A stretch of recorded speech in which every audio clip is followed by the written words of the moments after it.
Britain's royal palaces. Majestic, It's absolutely dripping in history. luxurious, The White Drawing Room at Buckingham Palace is like a scene from a Disney film. and packed to the rafters with incredible secrets. Secrets that the royal family would much prefer not to be made public.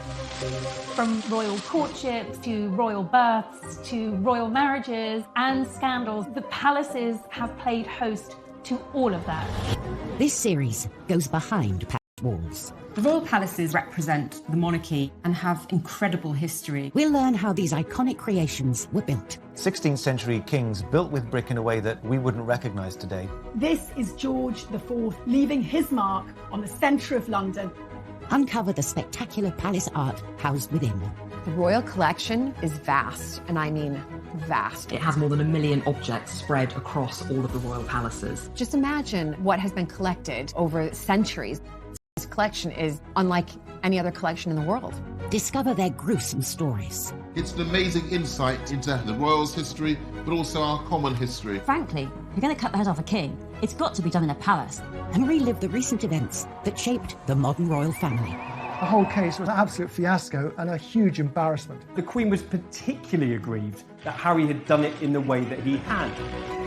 This is The Secrets of the Royal Palaces.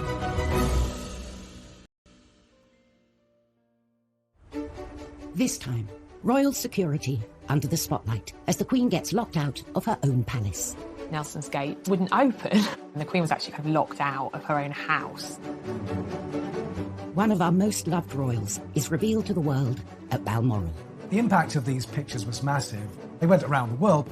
We explore the blueprints for the most famous royal palace in the world. Every one of those rooms is a glitzy show-off piece.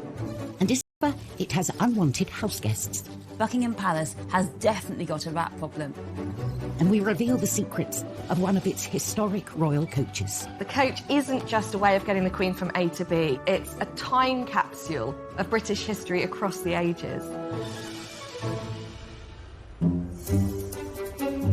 Royal palaces are found in every corner of the UK, from Balmoral and Holyrood in Scotland to Windsor and Kensington Palace in England. There's no doubt that the royal residences are unrivaled, I think, around the world. You know, you have centuries of tradition, priceless artefacts, really important pieces of British heritage on display, and I think we're very lucky to have them. And the history and heritage continue inside the palaces as well, as they also house thousands of priceless treasures. Collection of art and furniture and beautiful treasures in the whole world. It's really effectively all of the things that have been collected by monarchs over the years. So therefore it's a brilliant collection that reflects our nation's evolution and historical significance. The Royal Collection tells us amazing things about the last 500 years of British and world history. But at Kensington Palace, one of the most historically important artefacts is hidden in plain sight. The weather vane sits on top of Kensington Palace. Built in 1605, the palace is one of the country's most popular visitor attractions, with over 500,000 people a year walking through these gilded gates. I think most people who come to Kensington Palace are hoping to spot a royal. Sitting on the roof, this weather vane is one of the palace's most incredible secrets, a beautiful golden object nestled between the royal chimney pots. When you approach Kensington Palace, if you look up on the rooftops, you might just make out the glitter of a weather vane. But there is more than meets the eye to this thing. In 1689, the new monarch, William III, and his wife Mary, picked Kensington Palace as their home. These were turbulent times. Crucial battles were being won and lost on the high seas. Everyone was looking for an advantage, and this unassuming weather vane would become William's secret weapon. He had his navy out at sea at battle, and by knowing what direction the wind was blowing in, he'd know whether battle would go in his favour or against him. But it's what lies beneath this weather vane that makes it one of a kind. What William did was he commissioned a really ingenious object that's somewhere between art and engineering. And what it meant was that he didn't need to be outside to see the direction of the weather. Down in the King's Gallery, there is a map above the fireplace. This map is so important because It became the very centre of King William's military operations. It's got the 4 continents in the corner, and Great Britain has been made much larger in scale in comparison to the rest of Europe, particularly France, with whom England was at war at the time. It's an amazing work of art, but what's incredible also is the metal dial and how that works. Connecting the two are a series of pulleys. So as the weather vane moves on the roof of Kensington Palace, a dial shifts on the face of the map. Instantly, William could see the direction of the wind and plot his next military manoeuvre on his map. It was a game changer, giving him a crucial edge over the enemy. William and Mary mated, and amazingly, it's still in perfect working order more than 300 years later. William's weather vane may be subtle and hidden away, but Kensington Palace most certainly isn't. It's one of the most public and easily accessible of all the palaces. For privacy, the royals retreat up to Scotland, to their most secluded palace, Balmoral. Located 100 miles northeast of Edinburgh, Balmoral Estate has been a royal palace since 1852, when Queen Victoria and Prince Albert bought the land and commissioned the castle.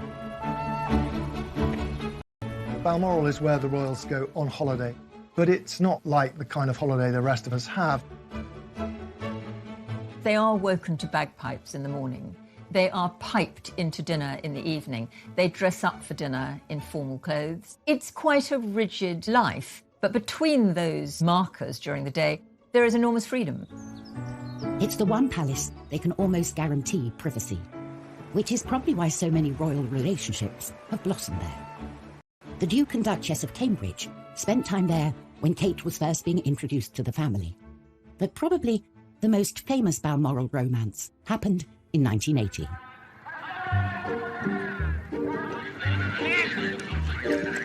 Prince Charles was getting a bit of a reputation as a man about town and was showing no signs of settling down. The first duty of the Prince of Wales was to find a wife and produce heirs to the throne, because that is their number one priority, securing the line of succession. After a series of failed relationships, pressure was mounting from within his family for him to find a suitable match. He was over 30. He had had a string of girlfriends. His father felt that it really was important that he needed to settle down, stop being a playboy, stop playing the field, and find a wife. And the press was also getting restless, going into a feeding frenzy whenever Charles was seen out with a lady. There was a lot of speculation, poor fellow, whenever he was seen with anybody, is she the one? He did feel pressure, there's no question, from the press, from the media, and indeed from his own family. Then, in September 1980, Prince Charles asked the Queen to invite his latest girlfriend, one Diana Spencer, to Balmoral for the weekend. A positive sign that this relationship was important to him. But for any potential wife or husband, there is a secret tradition that takes place at this royal palace. The Balmoral test, a pretty terrifying moment for any would-be royal girlfriend. You're really given the once-up. The royal residences. I mean, there's a lot of pressure to try and get it right. And other girlfriends of Prince Charles had fallen down. Would Diana pass the Balmoral test? This was a make-or-break moment for the budding relationship. The Queen thought this girl is completely charming and she seems to love everything about the outdoors, which of course she didn't at all. But she was really putting on a good show. Diana was a huge hit at Balmoral that summer. She fitted in with everything that the royals do up there. She went for long walks, she fell in puddles of mud and got up and roared with laughter. Everybody fell for her that weekend. They have lots of outdoor barbecues where Prince Philip usually prepares and cooks the food. The Queen often does the washing up, and Diana was very happy to help. She rolled up her sleeves, by all accounts. She absolutely nailed it. Coming up in Secrets of the Royal Palaces, we learn how Diana was always one step ahead of the palace paparazzi. When I moved to either side to try and photograph her, she used the mirror to keep a tree between me and her. Very clever. And we discover how the Queen Mother dealt with unwanted house guests. She got the gun and she used to shoot them in the ruins of this crumbled part. Buckingham Palace.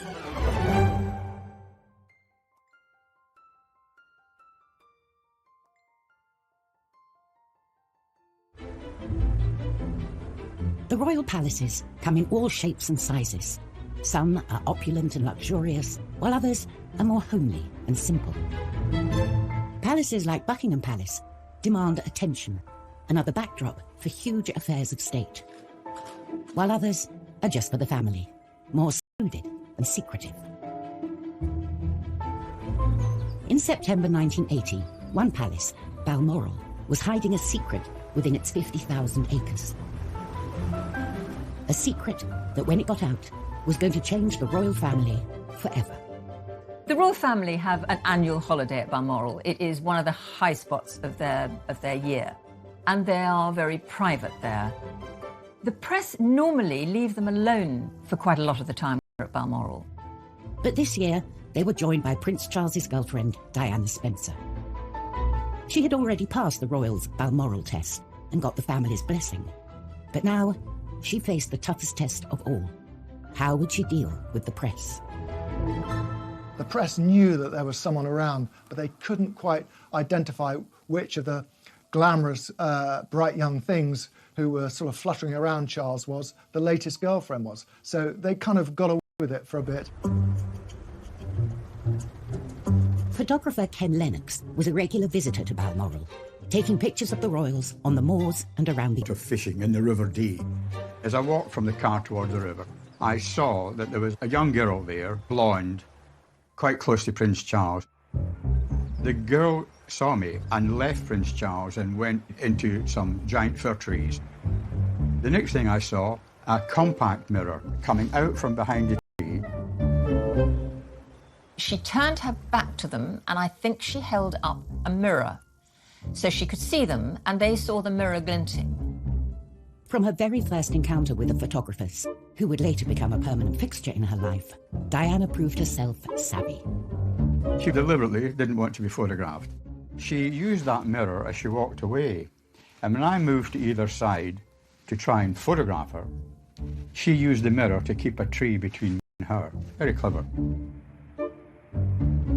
I think there's a very good argument for saying that the way she behaved that morning on the riverbank did display an early sign of her unique savviness when it came to spotting a camera and the activities of the press. It must have been dawning on Diana now what she was letting herself in for. Keen to capture this newcomer, Ken returned to the riverbank in the afternoon. A Range Rover arrived, and I saw the girl again. And this time, she turned and looked at me. She turned and looked right into the lens. I took a photograph, through some snow, and she turned her head away and went into the fishing hut. But when I got back, despite the bad light and the snow and everything, I got a recognisable photograph of this girl, Lady Diana Spencer. Ken didn't know it then, but he had just captured the first evidence of a relationship between Prince Charles and his future wife. I didn't think of romance at all at that stage. It was when one of the royal retinue said to me, "I hear you photographed young Diana Spencer." I said, "Yes, I did." And he said, "Don't dismiss it, Ken," which indicated that he thought there was more to come and that it wasn't just a weekend thing. These pictures were the definitive proof of a relationship between Charles and Diana. Ken had a scoop. Charles's new girlfriend and potential future queen. When these pictures were published, oh, is it a new girl in Prince Charles's life? Who is she?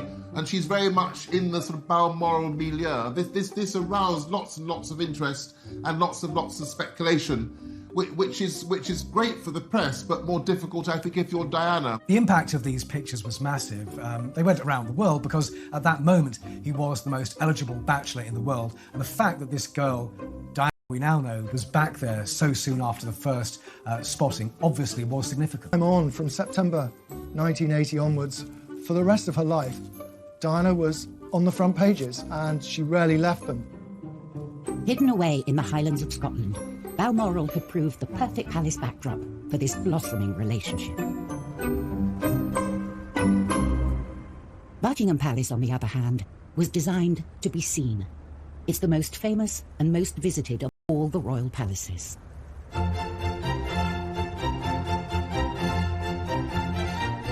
You can't miss Buckingham Palace slap bang in the centre of London. It's pomp and circumstance, it's royalty, it's queen, it's the most iconic palace in the entire world. Buckingham Palace is Monarchy HQ. It is the headquarters of the firm, the British royal family. Buckingham Palace was the brainchild of one man, King George IV. George IV was a very self-indulgent king. He loved the pomp and pageantry, and he wanted a palace that was fit for a monarchy that had growing world significance. When George IV came to the throne in 1820, Royal HQ was St James's Palace. In his eyes, it was old-fashioned and cramped. So he set his sights on a royal building 2 miles down the road, Buckingham House.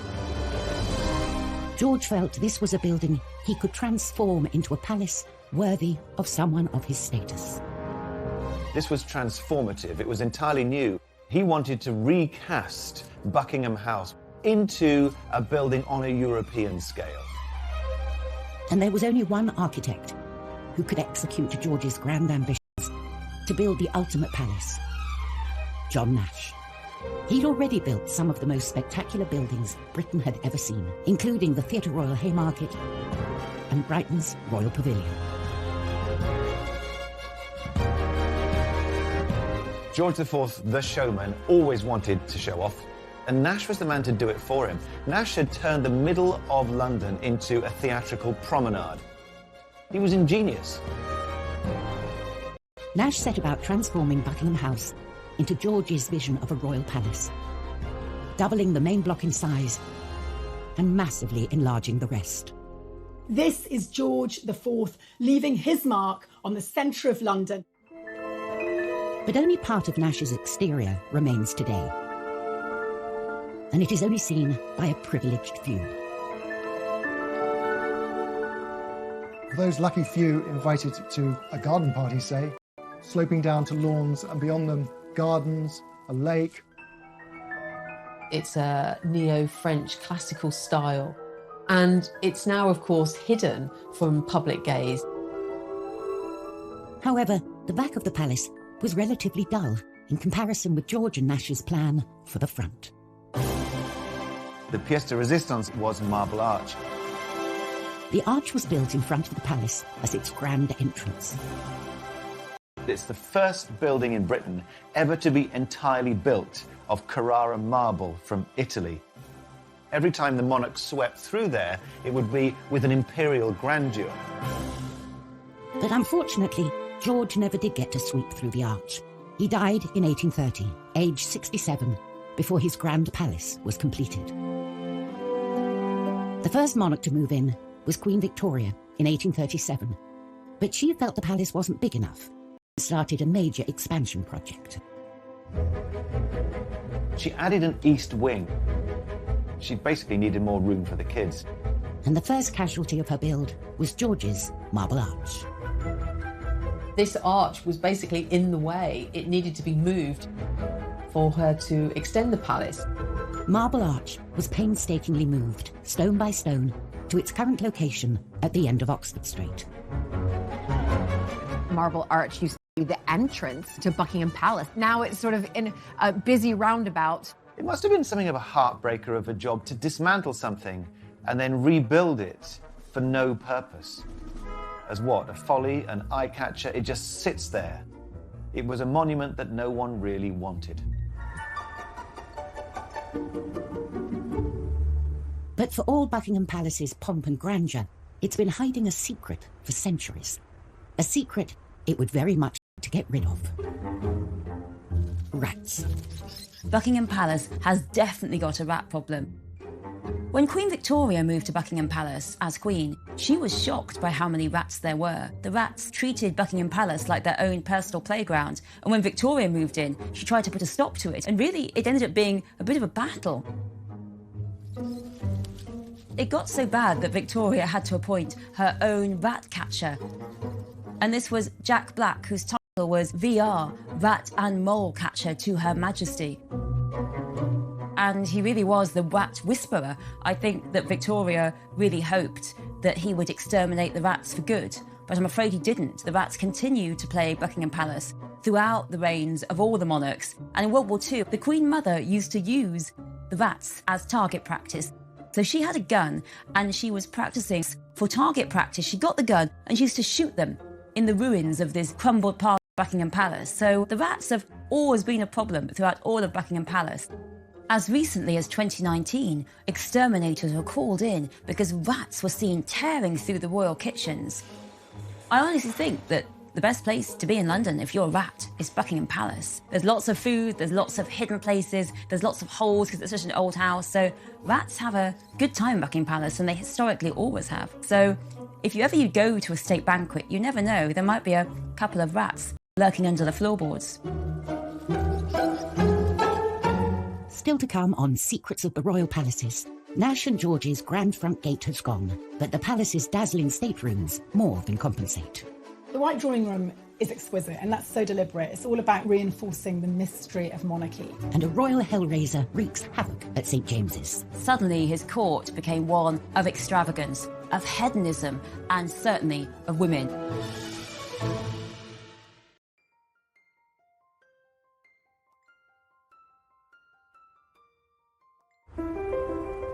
The British royal palaces are as individual as the monarchs they house. For good or ill, these palaces were lived in by the people that were ruling over us going back over 1,000 years.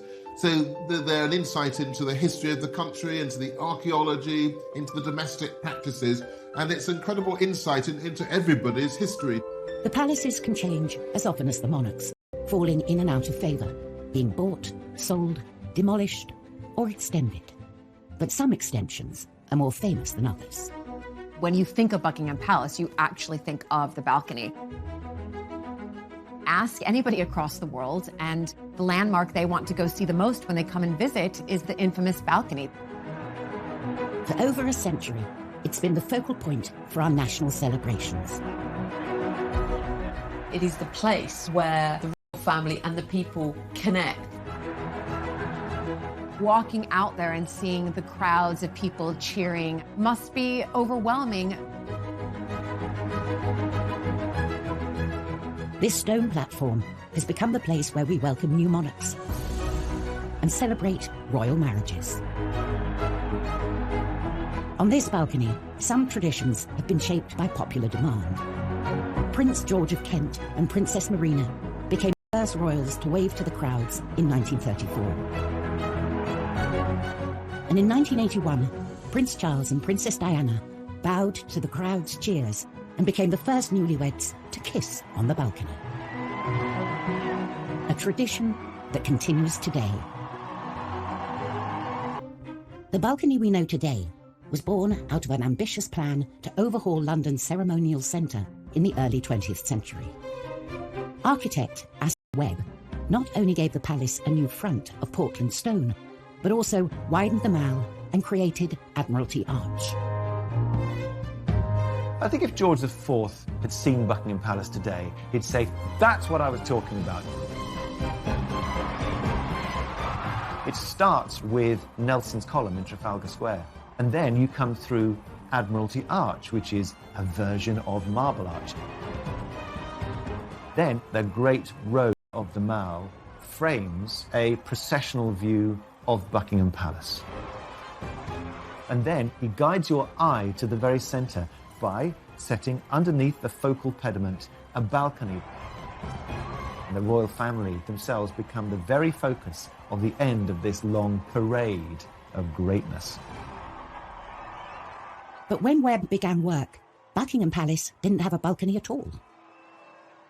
The facade presented to the world was one that could have been the front of a hotel or railway station or one of London's clubs. To transform Buckingham Palace into a more suitable seat of power, Webb naturally turned to Stockport. If you were to take the main part of Lyme Park in Cheshire and just glue it on, you wouldn't be far off what you're looking at today. George V oversaw Webb's work He made sure that the palace's balcony was front and centre, so that it could be used on occasions when the king and other members of the royal family wished to show themselves to the people.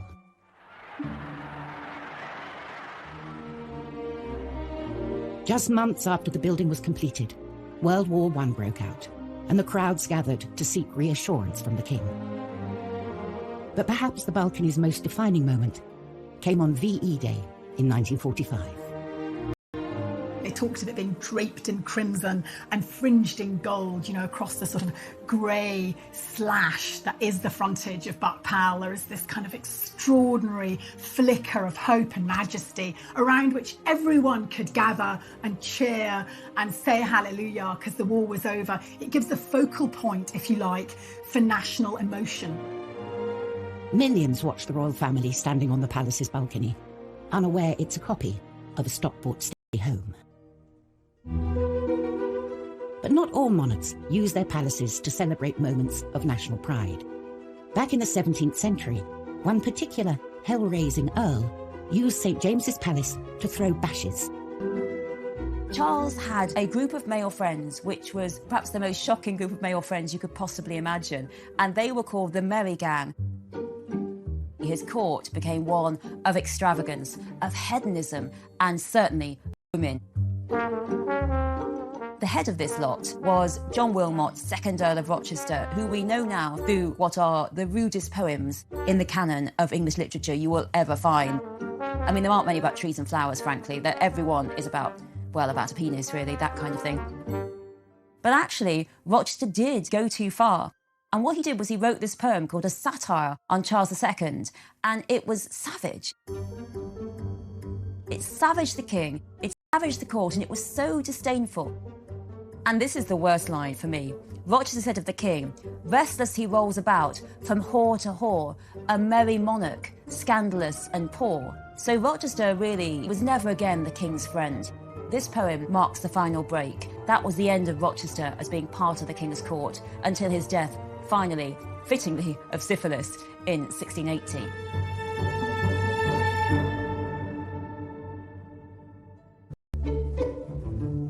When royal palaces aren't being temples to debauchery, they're normally used as working buildings, the offices of the monarchy. Buckingham Palace is the Queen's main work address.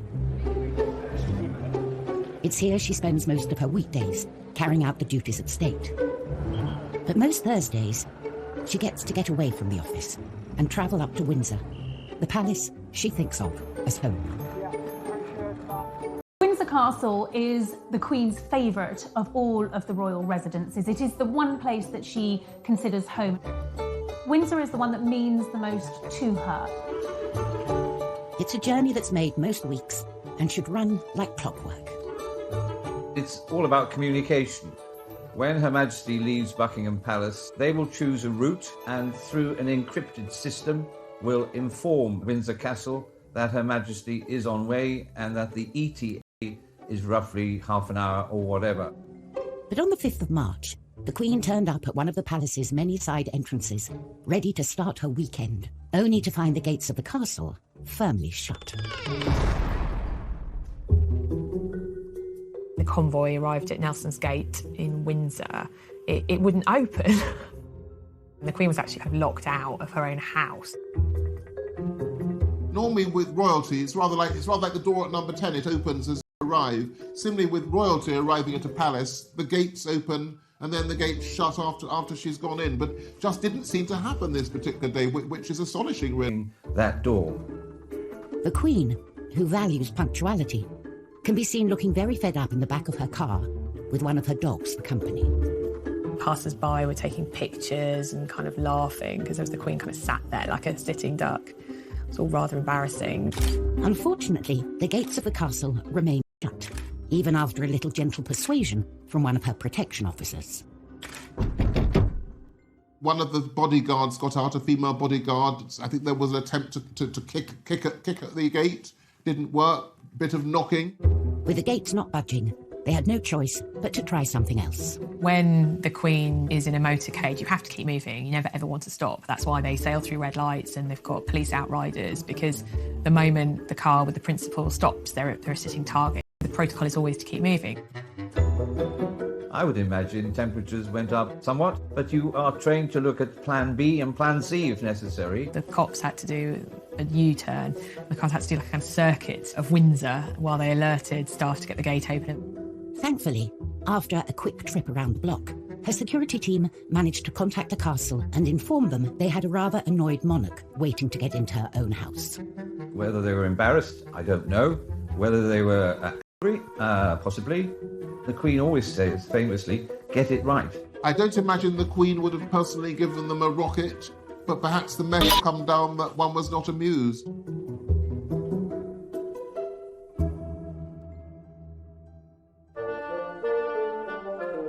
The royal palaces house an extraordinary range of art and design objects, and some are as practical as they are beautiful. None more so than the Queen's collection of carriages, a vital and iconic part of any royal celebration.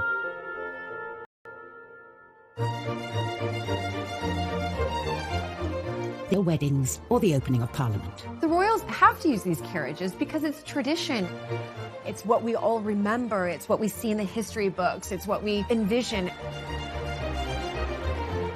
They form part of that pomp and ceremony and circumstance that we associate with monarchy and that the public enjoy. I never want the royal carriages to go away. There are more than 100 coaches in the royal collection, and the most important carriages are held here, at Buckingham Palace's Royal Mews.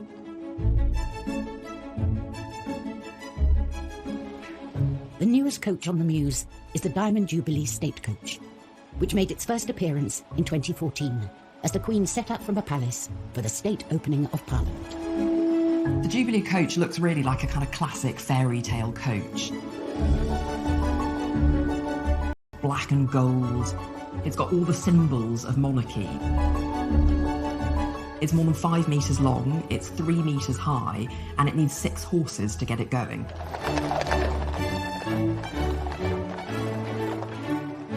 And of course, the perfectly clean and large windows allow her subjects a glimpse of the monarch as she passes by.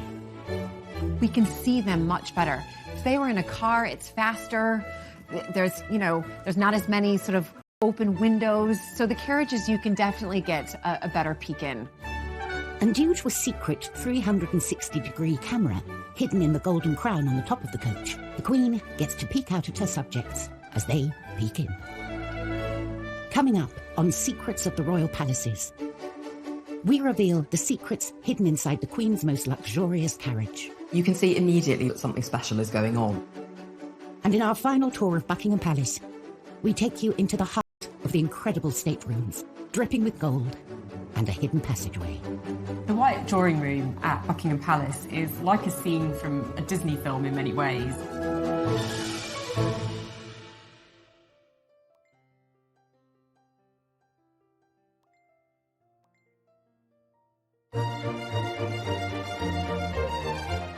The Diamond Jubilee coach, the newest and most high-tech of the coaches on the Mews at Buckingham Palace, had its first public outing in 2014. The coach, made in Australia, was originally designed for the Queen's 80th birthday in 2006. The coachmaker was a man called Jim Frecklington, and I think it's fair to say he was an obsessive. He had actually already designed a coach for the Queen. That was the Australian state coach that was gifted to her in 1988. But with this, he wanted to do something even more extraordinary. You can see immediately when you look inside the coach that something special is going on. It's got this incredible patchwork of different small wooden panels. There's a piece of Canterbury Cathedral, there's a piece of Carnarvon Castle, there's something from 10 Downing Street, you've got something from Henry VIII's flagship, the Mary Rose, there's even something from the apple tree that Isaac Newton sat under. The handrails are a very personal touch for the Queen because they come from the decommissioned royal yacht Britannia. The coach isn't just a way of getting the Queen from A to B. It's a museum on wheels. It's a time capsule of British history across the ages. All in all, it took nearly a decade and the combined efforts of 50 craftsmen to complete the coach and ship it to the UK. Missing the Queen's 80th birthday, by 8 years. But the final result is truly extraordinary. Ultimately, it wasn't just made to be this wonderful plaything. It's actually a serious working piece of equipment. So it's very much a working work of art. And with its elegant combination of glamour, history, and modern convenience, it's a coach well worthy of its place in Buckingham Palace's Royal Muse. From the vast expanse of the Royal Mall to the imposing 20th century facade of Buckingham Palace, it's all about showing off.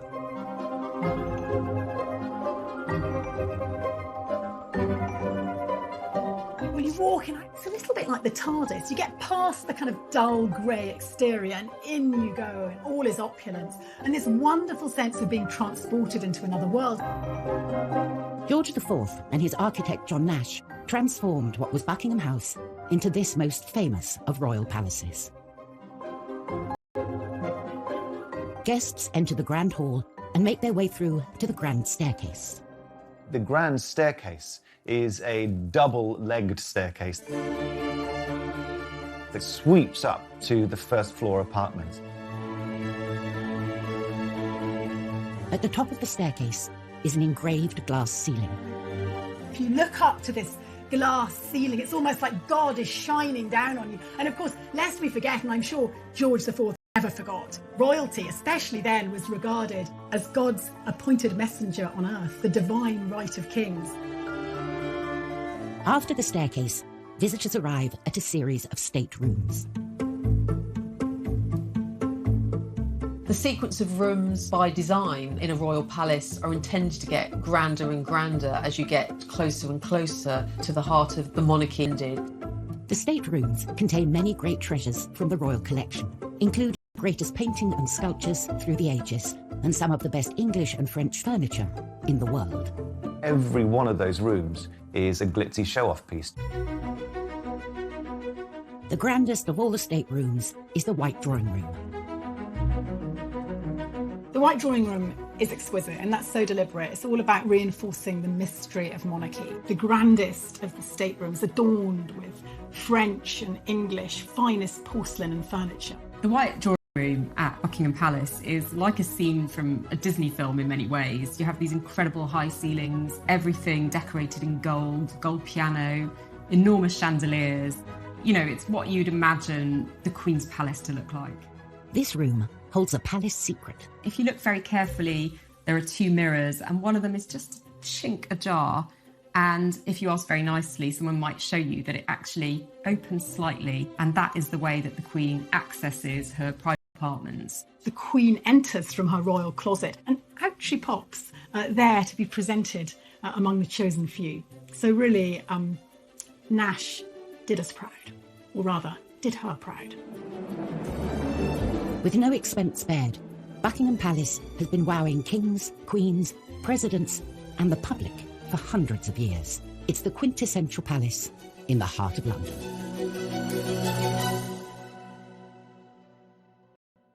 Next time, an ex-royal butler accused of stealing from the palace reveals the impact of these shocking charges. The bottom of my wall fell out. I was heading straight to prison.